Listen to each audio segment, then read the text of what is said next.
Okay, so this is the crossover out of the DM3s, B&W DM3s, that one specifically, that I've just removed. And I've taken one of the binding posts off the back. Okay, so I've taken the positive binding post off and I've left the mounting part of it in there. And I thought I would just have a look, because I'm contemplating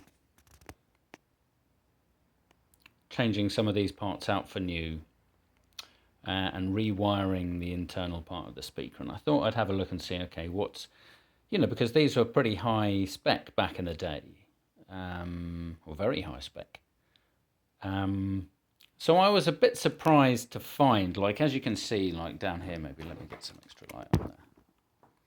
There are some spacers in between the binding post or the crossover plate and the back plate of the speaker to which the binding post is attached.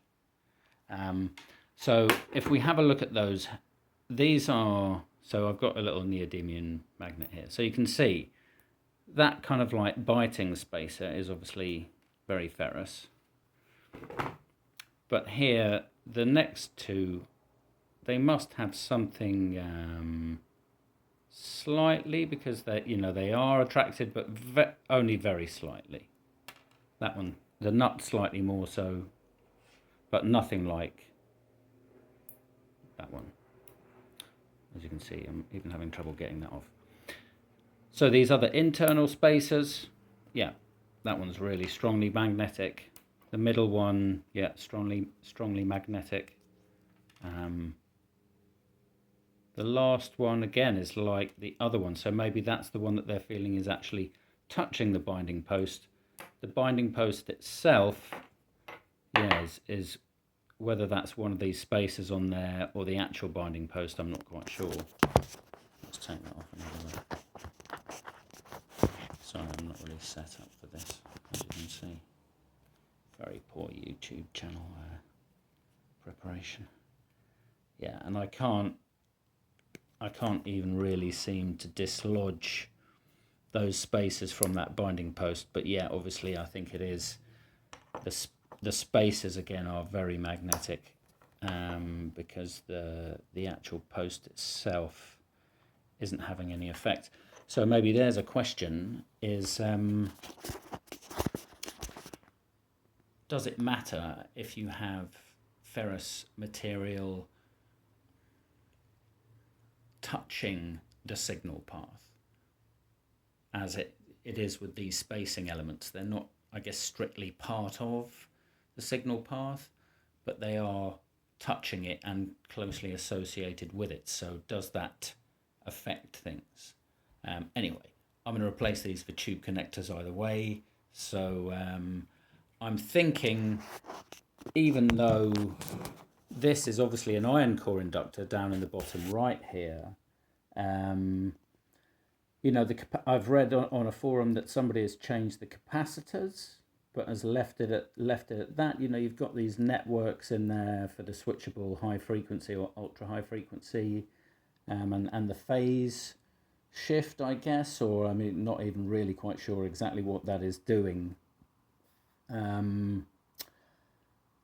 But man, they just sound so good, regardless. So I'm thinking maybe, and let me take you round to have a look at the actual drivers.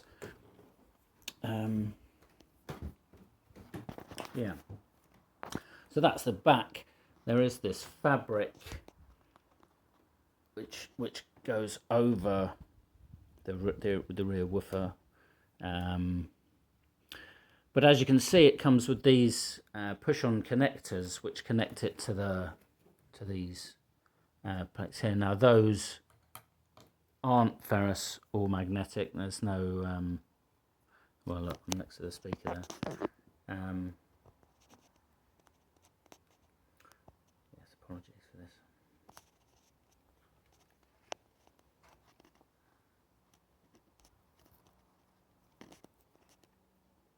So those aren't magnetic.